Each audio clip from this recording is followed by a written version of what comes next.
విగ్రహం పెట్టేటప్పుడు ఎన్ని గొడవలు అయ్యాయో, ఎన్ని ప్రాబ్లమ్స్ ఫేస్ చేసినానో నాకు తెలుసు, పాండన్నకు తెలుసు, జగ్గన్నకు తెలుసు. వీళ్ళందరూ కూడా రావడం జరిగింది. యాక్చువల్గా కొత్త మున్సిపల్ ముందల్లోనే కూడల్లోనే పెడదామని చెప్పి దిమ్మ కూడా కట్టడం జరిగింది.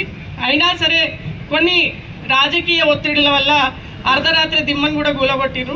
అయినా సరే ఖచ్చితంగా దొట్టి కొమరయ్య గారి విగ్రహం మన తాండూరులో ఉండాలని చెప్పేసి నేను, రాజన్న, అప్పుడున్నటువంటి ఎమ్మెల్యే గారు అందరం కలిసి కృషి చేసి ఇక్కడ పెట్టడం జరిగింది.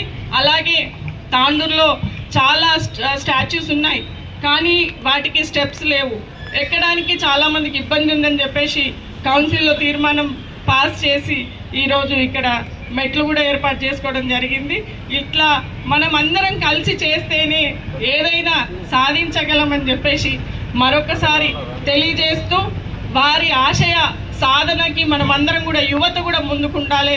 అలాగే ఇప్పుడు మన దగ్గర తాండూరులో ఉన్నాయి అన్ని స్టాచ్యూస్ ఉన్నారు, కానీ ఇప్పుడు ఉన్నటువంటి పిల్లలకు కానీ యువతకు కానీ వారి గురించి చెప్పమనండి, ఒక్క మాట కూడా తెలియదు.